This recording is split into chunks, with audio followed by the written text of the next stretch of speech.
Halo, perkenalkan nama saya Pradogo Sosike. Saya di kelas 11 Multimedia di SMK TI Bali Global Singareja. Jadi di video ini saya akan menjelaskan sedikit konsep dasar yang sudah saya pelajari tentang desain grafis. Pada era modern saat ini, tentu bagi kita semua tidak asing lagi kan dengan kata desain grafis. Desain grafis atau rancangan grafis merupakan proses komunikasi menggunakan elemen visual seperti fotografi, tipografi, serta ilustrasi yang dimasukkan untuk menciptakan persepsi suatu pesan yang akan disampaikannya.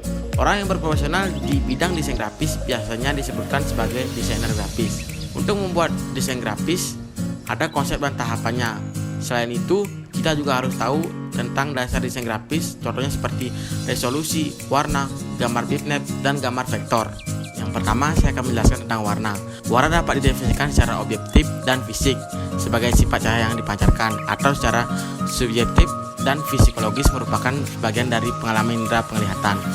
Di antara bermacam-macam sistem warna yang digunakan dalam industri media visual cetak adalah CMYK atau Processing Color System yang membagi warna dasarnya menjadi cyan, magenta, yellow, dan black. Sedangkan RGB Color System dipergunakan dalam media industri visual elektronika pada monitor. Apa sih yang dimaksud pixel dan resolusi? Dari pernyataan tersebut mungkin ada beberapa dari kalian yang sudah tahu.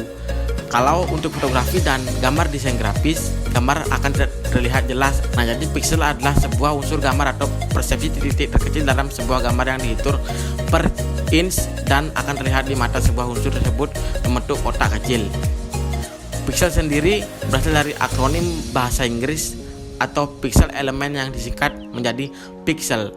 Tugas dari pixel sendiri sebenarnya yaitu yang pertama, membawa informasi dan menentukan warna atau hue. Yang kedua, menentukan kekuatan warna atau saturation. Yang ketiga, menentukan seberapa terang warna yang ditampilkan atau brightness. Yang selanjutnya, pengertian resolusi. Resolusi ditentukan dengan jumlah atau kumpulan pixel yang membentuk gambar foto. Resolusi merupakan salah satu faktor penentu kualitas gambar digital.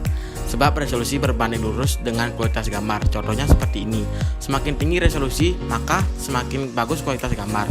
Sebaliknya, semakin rendah resolusi, maka semakin rendah kualitas gambar. Resolusi berdasarkan kebutuhan sebuah desain.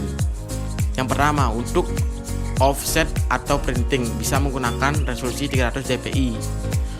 Yang kedua, untuk keperluan cetak outdoor atau indoor bisa menggunakan resolusi 100 sampai 150 dpi. Yang ketiga, untuk konten atau banner website bisa menggunakan resolusi 72 dpi. Nah, selanjutnya saya akan menjelaskan gambar bitmap dan vektor. Gambar bitmap adalah kumpulan bit yang membentuk sebuah gambar. Gambar tersebut memiliki kandungan satuan-satuan titik atau pixel yang memiliki warna masing-masing disebut dengan bits, unit terkecil dari informasi pada komputer. Semakin banyak jumlah pixel yang ada pada sebuah gambar, maka semakin halus dan realistik gambar tersebut. Aplikasi yang biasanya digunakan untuk membuat gambar bitmap ada ratusan aplikasi di pasaran yang dapat digunakan untuk membuat atau memodifikasi file gambar dengan data bitmap. Dalam dunia percetakan contohnya ada Adobe Photoshop. Gambar vektor atau grafis vektor adalah gambar yang ditampilkan menggunakan definisi matematis. Grafis vektor adalah salah satu metode yang dapat menciptakan hasil terbaik dan digunakan oleh kebanyakan aplikasi saat ini. Aplikasi yang biasanya digunakan untuk membuat gambar vektor ada ratusan aplikasi yang dapat digunakannya untuk membuat atau memodifikasi data vektor. Dalam dunia percetakan ada Adobe Illustration dan CorelDRAW adalah aplikasi yang cukup populer saat ini. Oke, jadi segitu dulu yang bisa saya jelaskan tentang desain grafis yang sudah saya pelajari kemarin.